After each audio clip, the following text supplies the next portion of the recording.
Mesdames et messieurs, bonsoir. Soyez les bienvenus pour cette nouvelle édition de votre journal de 22 heures. Au sommaire de l'actualité.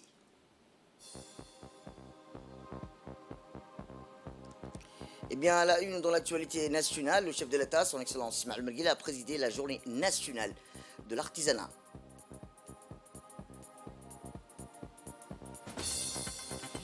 Et nous ferons en fin de journal, un séisme en Turquie a fait plus de 1200 morts et selon un bilan provisoire. C'était les titres. Merci si vous nous rejoignez. Eh bien, je vous le dis dans le titre, sous le haut patronage du président de la République, son Excellence Ismaël Omar Guelleh, le Palais du Peuple a abrité ce matin la journée nationale de l'artisanat. Cette journée est dédiée à rendre hommage aux meilleurs artisans talentueux dans différents domaines.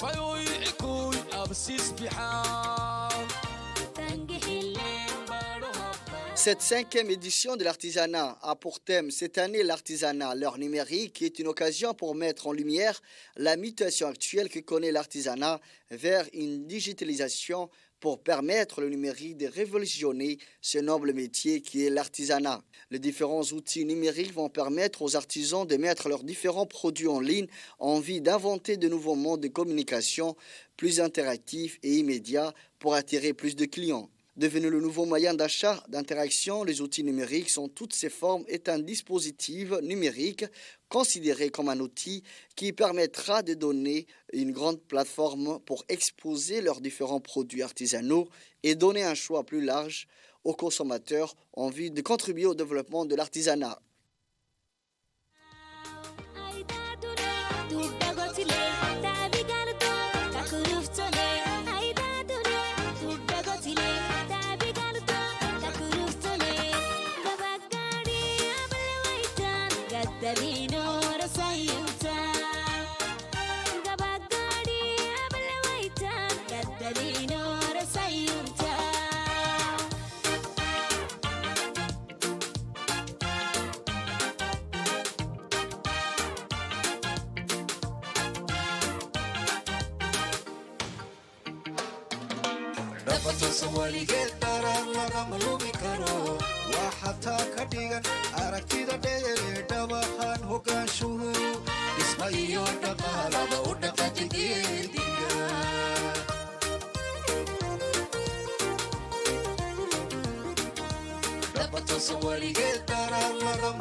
À son arrivée, le président de la République, M. Ismaël Omar Guelleh, accompagné par la première dame présidente de l'Union nationale de la femme djiboutienne, Mme Khadra Mohamed Haïd, a été accueilli chaleureusement par le ministre du Commerce et du Tourisme, Mohamed Ouassama Derrié, et le directeur de l'Office du Tourisme, Ousmane Abdi Mohamed. Le président de la République, M. Ismaël Omar Guelleh, aux côtés de la première dame, Mme Khadra Mohamed Haïd, ont visité ensuite successivement les différents stands de coopératives d'artisans venus non seulement de la capitale, mais aussi de 5 régions de l'intérieur. Les différents produits artisanaux, comme les objets de décoration, des bijoux en perles, des sacs de cuir et des pots et autres. Cette exposition a été un moment fort où les artisans ont fièrement étalé leur savoir-faire au chef de l'État et la première dame pour présenter leurs produits de qualité handmade. Après la visite de différents stands, le chef de l'État et la première dame se sont dirigés dans la grande salle pour prendre part à la cérémonie.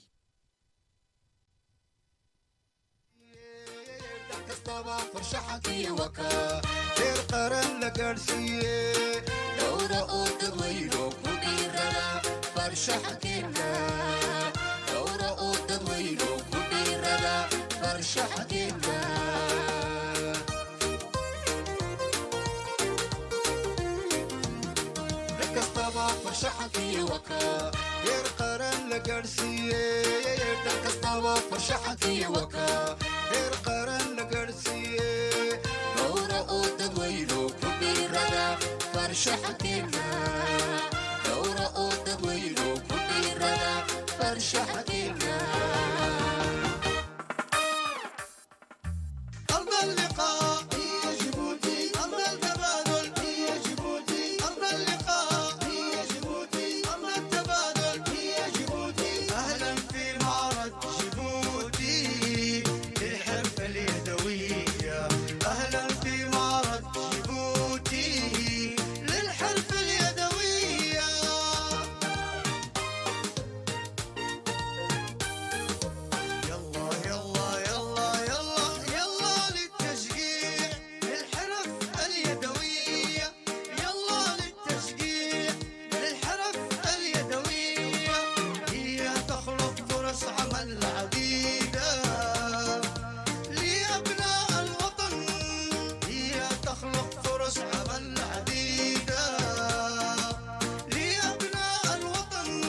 Eh bien, la cérémonie de la journée nationale de l'artisanat est un moment convivial au programme des festivités, chants, danses pour rendre hommage à ces hommes et femmes artisans talentueux venus célébrer leur journée nationale.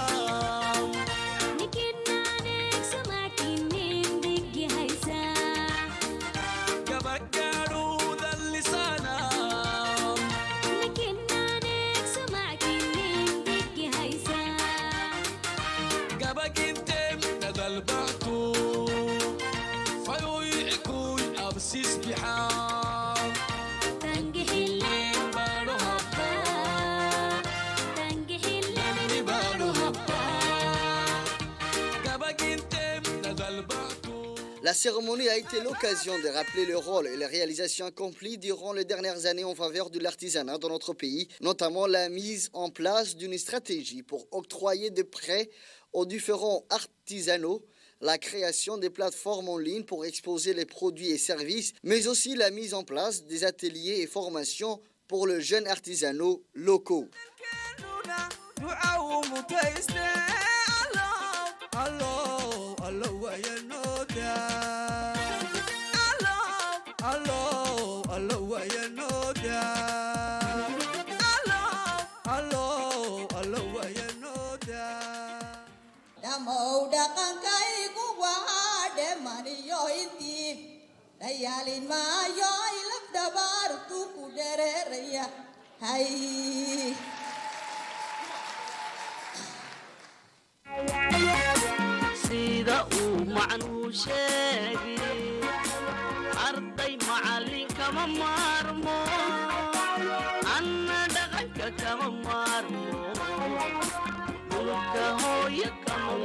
Cette cinquième édition s'inscrit dans le cadre de la promotion et la préservation du métier de l'artisanat qui représente une diversité culturelle, une qualité des produits qui reflète les acquis des différentes formations que nos différents artisans, mais aussi une volonté émancipatrice du président de la République, Ismaël Omar Guelleh, pour redonner les différents artisans la place qu'ils méritent dans la société djiboutienne. Les membres du gouvernement et plusieurs hauts responsables ont pris part à cette cérémonie.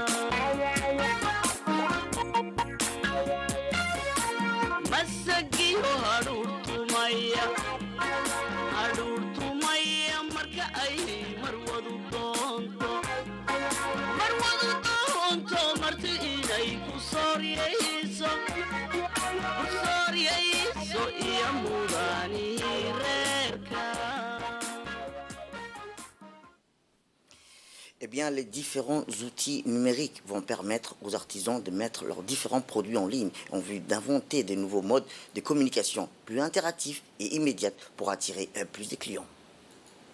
C'est un honneur de vivre ensemble notre rendez-vous annuel pour célébrer la 5e édition de la Journée nationale de l'artisanat. La célébration de cette journée est un rendez-vous incontournable entre les décideurs et les praticiens du secteur, au terme de laquelle les grands prix de chef de l'État récompensent les plus innovants et les plus méritants. L'instauration de ces grands prix par le chef de l'État contribue à la sauvegarde de notre savoir-faire artisanal et notre patrimoine culturel et de la promotion de la créativité djiboutienne. Monsieur le Président, cet événement confirme aux yeux de tous qu'en plus de votre titre d'artisan de la paix, s'ajoute naturellement l'artisan de l'essor de l'artisanat. Mesdames et Messieurs, cette année, le thème retenu est l'artisanat à l'ère du numérique. Ce choix engage le gouvernement à accompagner nos artisans à s'inscrire dans la dynamique du numérique devenue indispensable dans le monde des affaires du XXIe siècle. Comme l'artisan est un secteur créateur d'emplois et d'innovation, le gouvernement n'a pas manqué d'initiatives pour le valoriser. Le ministère du Commerce et du Tourisme s'est étalé à accroître le potentiel du secteur de l'artisanat en réalisant plusieurs réformes et actions, à savoir une base de données des métiers de l'artisanat, une stratégie sur la formalisation permettant de pallier au caractère informel des métiers de l'artisanat et élargissant les domaines de formation ainsi que l'accompagnement. La diversification des débouchés commerciaux avec notre appartenance à la plus grande zone franche continentale, c'est le CAF et à l'OGOA, marché américain, où les produits artisanaux djiboutiens entreront sans payer les droits de douane.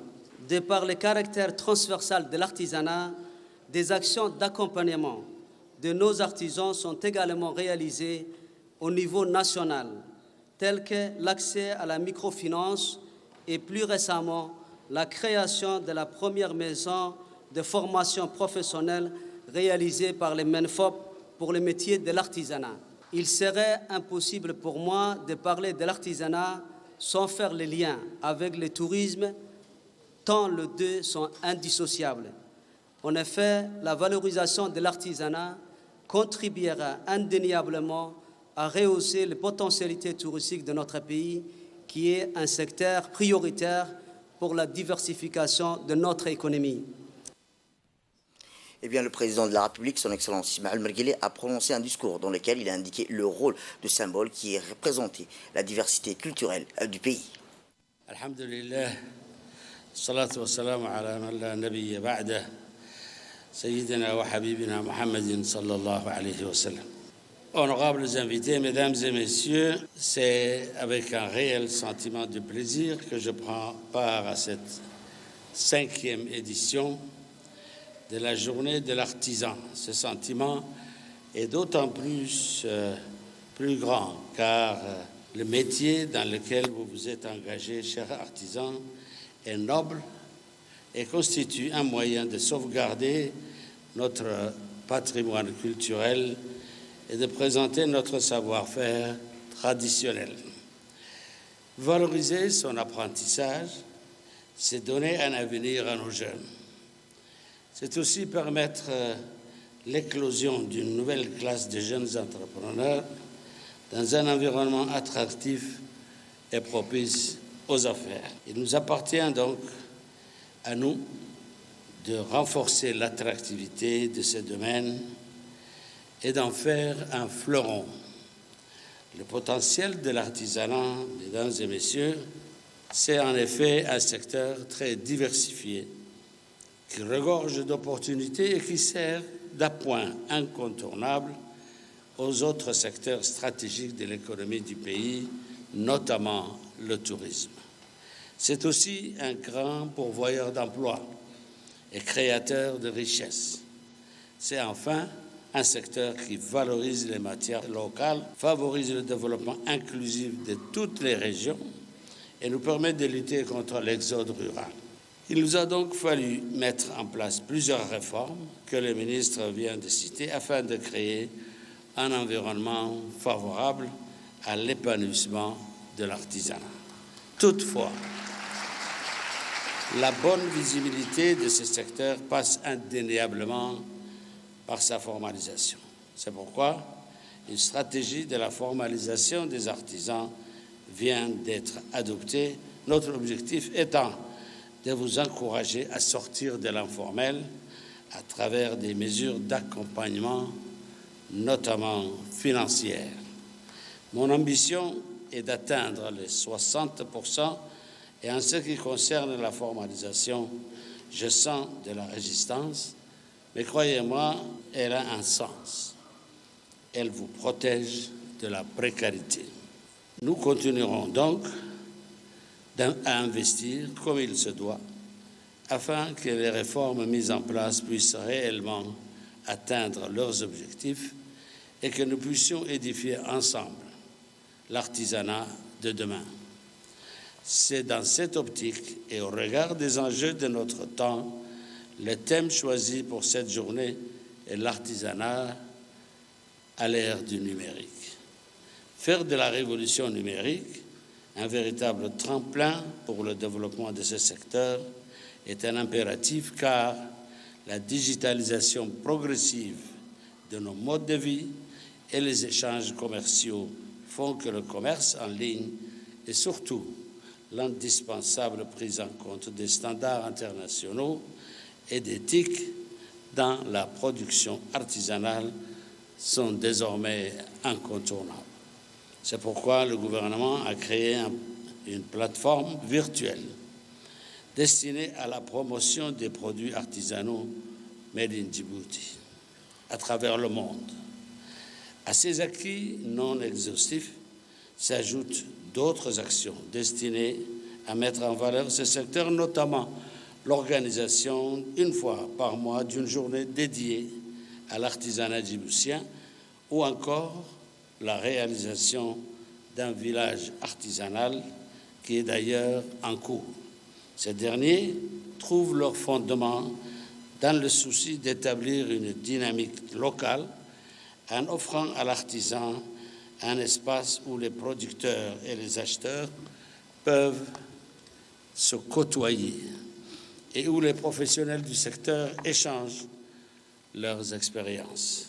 Je ne saurais terminer mes propos sans féliciter la CITA pour l'excellent travail accompli l'année dernière et qui vient compléter les diverses actions des entreprises par le gouvernement pour permettre au secteur de déployer tout son potentiel au service de l'économie régionale.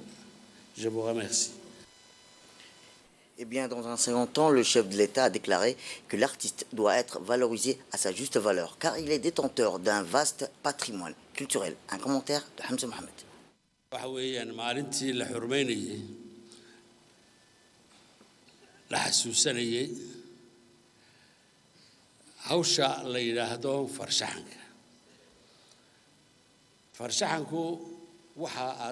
Cette journée est importante à plus d'un titre car on fête l'artisanat à travers l'artiste. L'artisanat, ce sont les produits exposés que vous avez vus dans les différentes stands et autres. Si on se penche sur le sens du mot artiste, c'est quelqu'un qui fabrique avec ses propres mains le matériel qu'il désire. Étant une société nomade en perpétuel déplacement, c'est avéré que l'artiste devait mettre à sa disposition ses besoins en produits ménage et ses habillements, ainsi que les différents nattes pour embellir sa résidence. Tout étant fabriqué dans notre région, même nous devons être fiers de nos produits qu'ils viennent de nulle part, mais qu'ils ont mis au point sur place avec nos propres moyens et la doigté artistique qu'il fallait. Cependant, il est primordial d'innover en créant des produits qui répondent aux besoins actuels. J'étais admirative face à de jeunes artisans qui ont concocté avec leur propre savoir-faire du savon, du lavage et du fromage pour aller de l'avant, créer, innover, restaurer. Nous devons avoir la capacité et la dynamique nécessaires. Pour ce faire et pour ne pas rater le train du progrès mondial, il nous faut subitement combiner l'ancien et le nouveau en matière artisanale, c'est-à-dire ne pas délaisser nos anciennes machines à tise que je vis exposer ce matin tout en pensant à l'avenir, en mettant en place une industrie de textile. Nous, en tant que décideurs, nous devons soutenir cette dynamique d'innovation en soutenant l'artiste à la mise au point et la finition de ses produits artisanaux tout en lui trouvant des débouches en matière de vente. L'artiste doit avoir sa propre personnalité, sa propre griffe de marque. Soulignons au passage la gente féminine est plus habilitée en matière d'art et artisanat. En conclusion, l'artiste qui doit être valorisé à sa juste valeur car il est détenteur d'un vaste patrimoine culturel. Pour être plus bref, la génération actuelle et à venir doit apprendre des anciens dans tous les domaines artisanaux.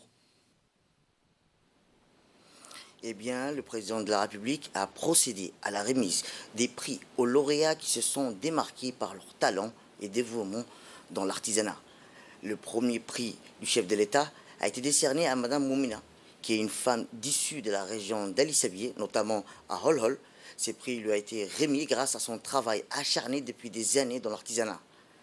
Le second prix a été remis à une jeune femme qui a fait ses études au Sénégal. Il s'agit de Mariam, jeune diplômée d'un master. Elle a créé une société de textile de la culture locale. Et enfin, le troisième prix est décerné à Zahra, pionnière dans le domaine de la confection des produits artisanaux tels que les colliers, des perles ainsi que des sacs handmade.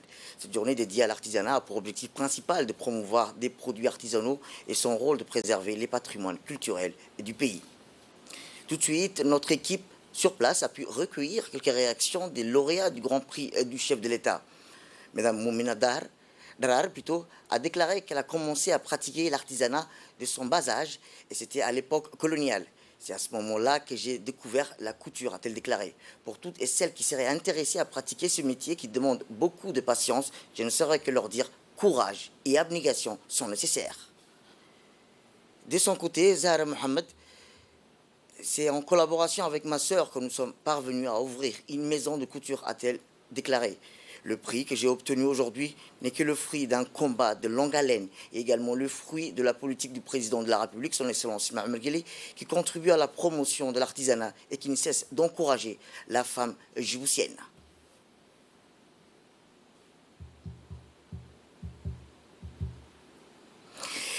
Eh bien, conformément aux dispositions de l'article 41 de la loi organique numéro 1 de l'année 1992 relatif aux élections, les listes des candidats titulaires des suppléants pour les élections législatives du 24 février prochain ont été publiées. Pour nous en parler plus, nous avons sur le plateau Tarek Adnan. Bonsoir Tarek. Bonsoir, merci Sava. Alors, pouvez-vous nous dire plus sur cette liste? Oui, comme vous avez déjà mentionné tout à l'heure, ce décret c'est un décret présidentiel signé par le chef de l'État, un décret portant en publication des listes des candidats titulaires et suppléants pour les élections législatives du vendredi 24 février. Donc, conformément aux dispositions de l'article 41 de la loi organique numéro 1, année 92, relative aux élections, les listes des candidats titulaires et suppléants pour les élections législatives du 24 février 2023 sont publiées et définies suivant l'ordre du choix des candidats présentés par le groupement des partis politiques et le parti politique en lice. Donc, voici la liste des candidats titulaires et suppléants présentés par le groupement des partis politiques dénommé Union pour la majorité présidentielle. La liste des candidats titulaires et suppléants présentés pour la circonscription électorale dans la préfecture de Djibouti-Ville, nom du candidat titulaire Abdul Kader Kamil Mohamed et son suppléant Abdou Kamil Mohamed. Ilyas Moussa Dawali, candidat titulaire, et Nim'a Bulhan Hussein, candidat suppléant. Ali Mohamed Daoud, titulaire, et Dini Ali Mohamed, suppléant. Abdurrahman Mohamed Alale, candidat titulaire, et Abdurrahman Ahmed Awale, candidat suppléant. Ali Abdi Farah, candidat titulaire. Mustafa Jama'a Mohamed, candidat suppléant. Mohamed Ali Youssouf, candidat titulaire. Et Mohamed Ali Mohamed, candidat suppléant. Dileta Mohamed Dileta, candidat titulaire, et Mohamed Hassan Hamed, suppléant. Saliban Dahir Bile, candidat titulaire. Ilmi Ousmane Omar, candidat suppléant. Dr Ahmed Roble Abdille, candidat titulaire, et Miguel Hassan Farah, candidat suppléant. Safi Ilmi Jibril, titulaire, et Anab Dahir Madar, candidat suppléant. Oumma Mohamed Hamid, titulaire, et Ahmed Hassan Mohamede, candidat suppléant. Obah Abdullahi Elmi, candidat titulaire. Master Hussein Idriss, suppléant. Choukri Ali Aynan, candidat titulaire. Seredo Mohamed Ali, suppléant. Hussein Abdulkader Ali, candidat titulaire. Medina Mohamed Hassan, candidat suppléant.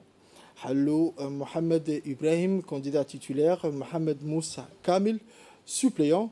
Mohamed Mustafa Dahir, candidat titulaire. Et Habon Barkhad Abedid, candidat suppléant. Omar Abdullahi Ahmed, candidat titulaire. Rachid Mohamed Hussein, candidat suppléant. Charmarke Moussa Arre, candidat titulaire. Et Charmarke Hussein Darar, candidat suppléant. Hussein Mohamed Ali, candidat titulaire. Ismail Ari Shire, candidat suppléant. Hassan Roble Ali, candidat titulaire. Et Mohamed Hassan Moussa, candidat suppléant. Abdurrahman Awale Yassine, candidat titulaire. Hassan Ousmane Darar, candidat suppléant. Ibrahim Ahmed Abdo, candidat titulaire. Yassine Mohamed, candidat suppléant. Salah Ali Amerkag, candidat titulaire. Abdurrahman Roble Yabe, candidat suppléant. Mohamed Abdallah Ali, candidat titulaire. Mustafa Jama Ali, candidat suppléant. Mohamed Hassan Farah, titulaire. Et Samatar Hassan Roble, suppléant.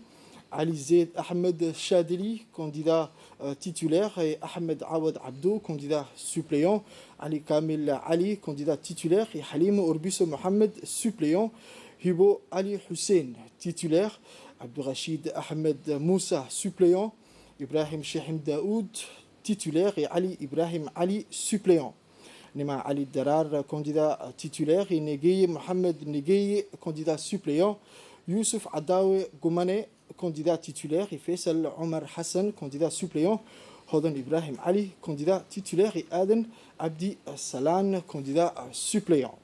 Ensuite, Ali Hassan Ahmed, candidat titulaire. Et Mohamed Elmi Obsier, candidat suppléant. Mohamed Mohamed, candidat titulaire. Et Humed Burhan Ahmed, candidat suppléant. Et enfin, pour la préfecture de Djibouti-Ville, Aden Aouled Adjeb, candidat titulaire. Et Ahmed Hassan Cher, candidat suppléant. Ensuite, nous allons passer à la liste des candidats titulaires et suppléants présentés pour la circonscription électorale du préfecture d'Ali Sabié. Donc, pour candidat titulaire, Abdi Khaire Bouh et Abdullahi Ahmed Hussein, candidat suppléant. Omar Ahmed Baïs, candidat titulaire. Et Mahmoud Abdullahi Roble, candidat suppléant. Abdou Siki Dirié, candidat titulaire. Jibril Omar Houch, candidat suppléant. Elmi Mahabe Waïs, candidat titulaire. Et Mahmoud Migen Douale, candidat suppléant. Filsen Abdullahi Miguel, candidat titulaire. Et Koureisha Ahmed Aynan, candidat suppléant. Et enfin, pour Ali Sabié, pour la préfecture d'Ali Sabié, Hassan Omar Absié, candidat titulaire. Et Mohamed Ousmane Roble, candidat suppléant. Pour la préfecture d'Arta, à présent, Omar Waberi Malo, candidat titulaire.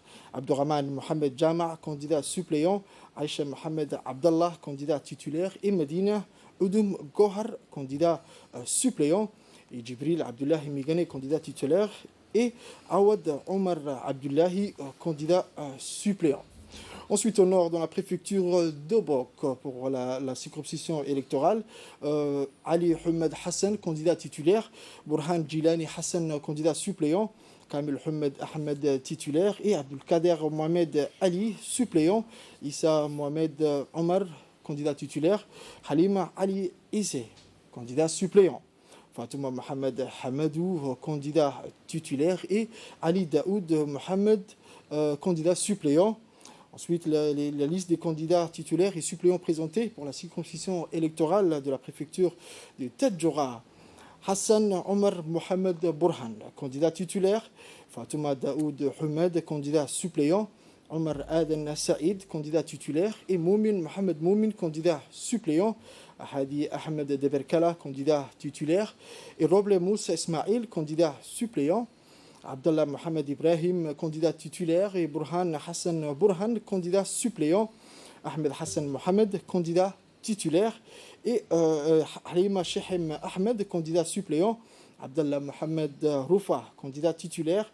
Et Ali Ismail Dembio, candidat suppléant. Ensuite, pour la préfecture de Dikil, Ougouré Kifle Ahmed, candidat titulaire, et Mohamed Saïd Moussa, candidat suppléant, Mohamed Hassan Farah, candidat titulaire, et Hassan Qayad Jama, candidat suppléant, Abdallah Barkat Ibrahim, candidat titulaire, et le Aïta Mohamed Abdelkader, candidat suppléant, Abdelkader Mohamed Moussa, candidat titulaire, et Hasna Goïta Moussa, candidat suppléant. Jama' Gedi Aden, candidat titulaire. Abdelkader Hussein Ahmed, candidat suppléant. Nouria Wabri Houfene, candidat titulaire. Et Siman Abdelkader Wabri, candidat suppléant. Kaltoum Farah Saïd, candidat titulaire. Et Hassan Youssouf Ouaïs, candidat suppléant. Aïcha Habib Mohamed, candidat titulaire. Et Khadija Yacoub Abdelkader, candidat suppléant. Bassouma Hassan Bassouma, candidat titulaire, et Abdelkader Moussa Goundous, candidat suppléant, Ahmed Mohamed Ali, candidat titulaire, et Ibrahim Ali Ibrahim, candidat suppléant. Mohamed Moussa Ossa, candidat titulaire, et Oudo Louta Hared, candidat suppléant. Ensuite, pour les listes des candidats titulaires et suppléants présentés par le parti politique Union pour la démocratie et la justice, connu comme dans son acronyme UDG, donc dans la liste titulaires et suppléants présentés par ce groupement, la circonscription électorale de la préfecture de Djibouti-Ville, Ilaya Ismail Guedi Hared pour candidat titulaire, Mustafa Ahmed Megil, candidat suppléant, Abdallah Ibrahim Shehim, candidat titulaire, et Shehim Moussa Gamil, candidat suppléant, Abdi Issé Boulale, candidat titulaire, et Mohamed Ali Abdullahi, candidat suppléant, Ilyas Ahmed Hassan, candidat titulaire, Deka Mohamed Ahmed, candidat suppléant, Mukhtar Mehdi Ibrahim, candidat titulaire, Mouloukou Ismail Omar, candidat suppléant, Idriss Ahmed Hared, candidat titulaire, et Hassan Saïd Ouaïs, candidat suppléant. Ensuite, Hassan Aden Gedi, candidat titulaire, et Abdullah Elmi Gedi, candidat titulaire, candidat suppléant, pardon. Kaltoum Hassan Omar, candidat titulaire, et Hussein Aye Elmi, candidat suppléant. Mekahil Abdullahi Hassan, candidat titulaire, et Hassan Abdullah Ege, candidat suppléant.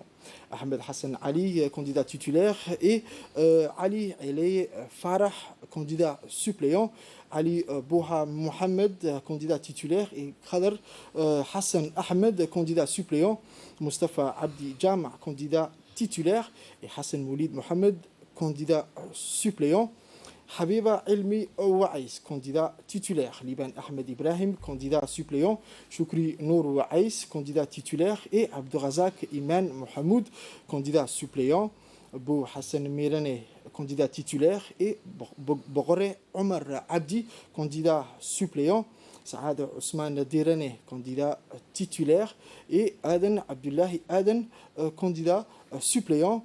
Nous allons toujours continuer avec le groupement UDJ. Donc Omar Hassan Abdullahi, candidat titulaire, et Ismail Hassan Toukale, candidat suppléant. Mogue Ege Aouled, candidat titulaire, et Liban Mohamed Ali, candidat suppléant. Abdurazak Benoît Ali, candidat titulaire, et Mohamed Moussa, candidat suppléant. Abdoukarim Mohamed Abdullahi, candidat titulaire, et Redouane Hussein Hassan, suppléant. Omar Abdi Hussein, titulaire, et Suleiman Hussein Ousmane, suppléant. Saad Mohamed Moussa, candidat titulaire, et Farah Ismail Ahmed, candidat suppléant. Ouil Hussein Aouled, candidat titulaire, et Nastah Ismail Ahmed, suppléant. Mohamed Saïd Abdi, candidat titulaire. Neman Moumin Ousmane, candidat suppléant. Khadar Abdurrahman Khaire, candidat titulaire, et Ousmane Aden Ousmane, suppléant. Et Khadra Hirir Mohamed, titulaire, et Abdurazak Ali Abdi, candidat suppléant. Saïd Omar Abdi, candidat titulaire, et Miran Qasim Abdullahi, suppléant. Jim'ale Omar Darar, candidat titulaire, et Abdurrahman Moumin Ate, candidat suppléant. Abdelkader Yassine Ismail, candidat titulaire, et Ahmed Omar Sihiye, candidat suppléant. Asma Osley Mirene, candidat titulaire, et Ahmed Liban Ibrahim, suppléant.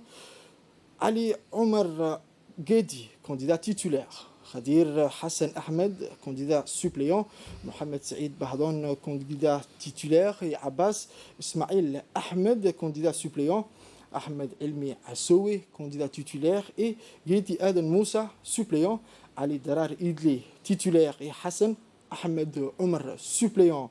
Obaha Omar Aouled, titulaire, et Hussein Ali Arab, suppléant.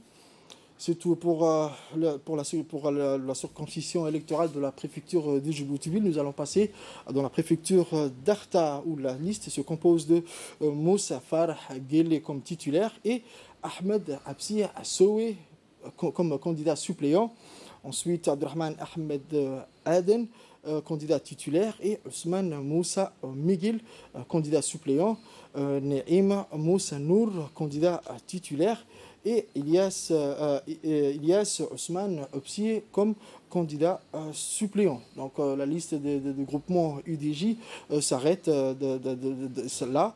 Et ensuite, le présent décret est enregistré déjà. Et voilà, voici que nous publions ici, même ce matin. Donc voilà, c'est tout pour les deux groupements. Déjà en lice, l'UMP et l'UDJ. Merci Tarek Aden et bonsoir à vous. Et pour rappel, c'était la liste que vous venez d'entendre des candidats titulaires et suppléants pour les élections législatives du 24 février prochain. Autre actualité nationale, le président de la République, son Excellence Ismail Omar Guelleh, a adressé ce lundi un message de condoléances à son homologue turc Recep Tayyip Erdogan, dont le pays déplore plusieurs centaines de victimes et un nombre encore plus élevé de blessés suite à un séisme ravageur qui a eu lieu dimanche soir dans la région sud-est de ce pays frère. C'est dans l'effroi et la consternation que j'ai appris la triste nouvelle, a écrit le président de la République dans son message adressé à Erdogan. Le peuple et la République du Djibouti se joignent à moi pour exprimer leur sympathie, amitié à la nation sœur de Turquie dans l'épreuve terrible de cette tragédie, a-t-il noté dans le même document. Nous sommes autant plus compatissants avec le peuple frère de Turquie qu'il fait face aujourd'hui à une expérience traumatisante où les scènes des chaos s'ajoutent au spectacle déchirant des vies brisées, a ensuite indiqué le chef de l'État. Puisse Dieu épargner à la nation sœur de la Turquie la récidive des drames aussi éprouvants, a également imploré le président de la République, son Excellence Ismail Omar Guelleh, qui a retiré sa foi en l'aptitude du peuple frère turc à appréhender avec dignité, courage cette catastrophe naturelle. Eh bien, si on revient sur ce séisme de magnitude 7,8 qui a frappé lundi le sud de la Turquie et la Syrie voisine, faisant plus de 120 morts et plus de 600 blessés. Hamza Mohamed. Un séisme de magnitude de 7,8 a frappé lundi le sud de la Turquie et la Syrie voisine, faisant plus de 120 morts et plus de 600 blessés dans les deux pays et des très importants dégâts, selon un nouveau bilan toujours provisoire. Au moins 76 personnes ont été tuées en Turquie dans 7 différentes provinces, d'après l'agence gouvernementale de gestion des catastrophes, et au moins 50 autres ont perdu la vie en Syrie, selon les médias d'État syriens. Selon l'Institut sismologique américain, le tremblement de terre a eu lieu à 4h17 locales, à une profondeur d'environ 17,9 km. Ce séisme est le plus important en Turquie depuis le tremblement de terre du 17 août 1999, qui a causé la mort de 17 000 personnes, dont 1 millier à Istanbul. 28 personnes ont été tuées dans la province d'Adiyaman, a annoncé lundi son gouverneur, faisant état d'une centaine de bâtiments effondrés. Les secousses ressenties dans le sud-est du pays ont également été ressenties au Liban et à Chypre. Autre actualité dans ce 22h, c'est aussi cette signature d'une convention tripartite pour renforcer l'employabilité des jeunes. C'est dans le cabinet du ministère du Travail chargé de la formalisation et de la protection sociale qui a abrité ce matin une signature de convention tripartite entre ce dernier, le ministère de la Jeunesse et de la Culture, Oxford Training et un consulting. Sous l'impulsion du président de la République, son Excellence Ismail Omar Guelleh, ce partenariat vise à renforcer les compétences linguistiques sur l'objectif spécifique des jeunes diplômés sans emploi, suivi d'un placement en stage, et ceci afin de répondre aux besoins de plus en plus exigeants en anglais professionnel du marché du travail national et régional.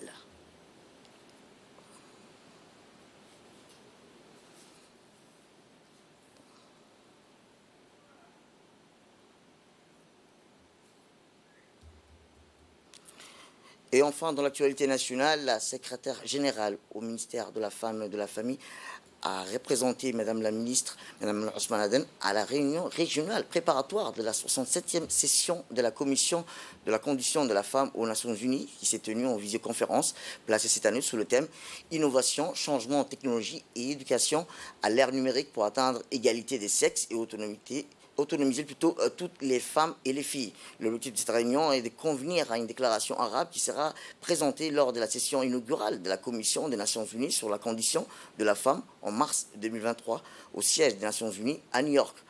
Cette réunion a vu la présence de Hassan Ali Robahe, conseiller technique, et de Mme Areksan Ali, chef des services promotion du genre, et M. Mohamed Daher Ahmed, chef des services de communication et plaidoyer.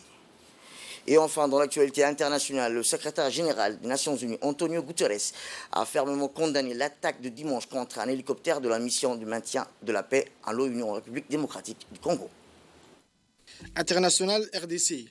Le secrétaire général des Nations Unies, Antonio Guterres, a fermement condamné l'attaque de dimanche contre un hélicoptère de la mission de maintien de paix de l'ONU en RDC qui a causé la mort d'un casque bleu sud-africain et en a blessé gravement un autre. L'hélicoptère de la mission de l'Organisation des Nations Unies pour la stabilisation en RDC a essuyé des tirs alors qu'il s'est rendu de Beni à Goma, dans la province du Nord Kivu en RDC, a déclaré dimanche dans un communiqué le porte-parole du secrétaire général, ajoutant que l'équipage a réussi à poser leur hélicoptère à Goma. M. Guterres a rappelé dans le communiqué que les attaques contre les casques bleus des Nations Unies peuvent constituer un crime de guerre en vertu du droit international, mais aussi a rappelé que les autorités congolaises ont enquêté sur cette attaque odieuse en traduire rapidement les responsables en justice. C'est la fin de cette édition. Merci à vous de nous avoir suivis. Restez avec nous pour la suite de nos programmes. Le programme continue sur Télé Djibouti.